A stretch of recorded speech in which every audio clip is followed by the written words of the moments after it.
Assalamualaikum warahmatullahi wabarakatuh. Alhamdulillahirrabbilalamin. Anak-anak hebat, berjumpa lagi dengan Bu Guru dalam pelajaran sejarah kebudayaan Islam. Hari ini kita masuk pelajaran 4, yaitu masa kanak-kanak Nabi Muhammad SAW. Sebelum kita lanjut materi, alangkah baiknya kita awali dengan membaca basmalah.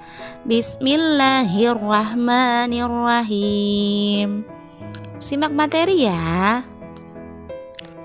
Nabi Muhammad SAW adalah manusia biasa.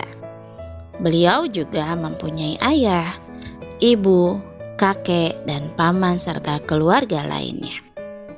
Namun Nabi Muhammad SAW memiliki irhas berupa kejadian luar biasa pada waktu menjelang kelahirannya, saat lahir, dan sesudah kelahirannya hingga beliau dewasa. Kejadian-kejadian itu tidak dimiliki oleh setiap orang pada umumnya. Yuk kita simak ya. Menjelang kelahiran Nabi Muhammad SAW. Sebelum Nabi Muhammad SAW dilahirkan, kota Mekah sedang berkembang kepercayaan dan budaya jahiliyah.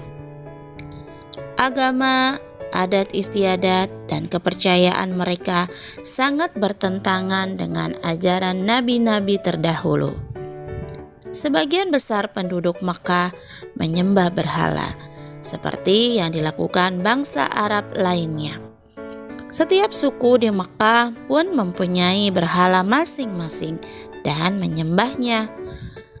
Akhlak atau tingkah laku penduduk Mekah saat itu sangat buruk.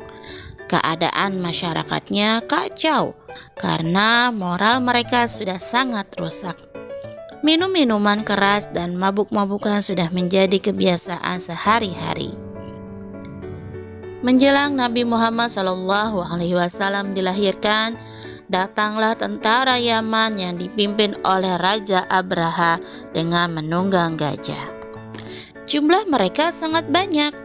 Tujuannya adalah menyerbu kota Makkah untuk menghancurkan Ka'bah agar masyarakat Arab tidak lagi memuliakan Ka'bah, tetapi memuliakan sebuah rumah ibadah yang indah dan megah yang sudah mereka bangun di Yaman. Bangunan itu dibuat oleh Raja Abraha untuk menggantikan Ka'bah. Oleh sebab itu, agar bangsa Arab menyembah bangunan itu, Raja Abraha berniat akan menghancurkan Ka'bah. Ketika pasukan bergajah telah mendekati Makkah, mereka berhenti dan membuat kemah. Kemudian Abraha mengirim seorang utusan kepada Abdul Muthalib sebagai penjaga Ka'bah. Utusan itu menyampaikan pesan bahwa kedatangan mereka adalah untuk menghancurkan Ka'bah. Mereka tidak akan memerangi penduduk Mekah kecuali jika melawan. Namun kenyataannya, mereka malah merampas harta penduduk Makkah, termasuk ratusan ekor unta milik Abdul Muthalib. Melihat pasukan Abraha yang banyak dan kuat itu, Abdul Muthalib merasa bahwa penduduk Makkah tidak mungkin dapat melawannya. Oleh karena itu, Abdul Muthalib menganjurkan penduduk agar mengungsi. Kemudian Abdul Muthalib menghadap Abraha dan menuntut agar unta dan harta penduduk Mekah dikembalikan. Mendengar permintaan itu, Abraha bertanya, "Wahai Tuan, mengapa unta dipersoalkan? Bukan Ka'bah. Bukankah Ka'bah itu sangat Tuan muliakan?" Abdul Muthalib menjawab, "Unta-unta itu milikku. Aku wajib mempertahankan dan melindungi milikku. Sementara Ka'bah itu milik Allah, maka Allah lah yang akan menjaga dan melindunginya." Abraha sangat heran mendengar jawaban Abdul Muthalib seperti itu.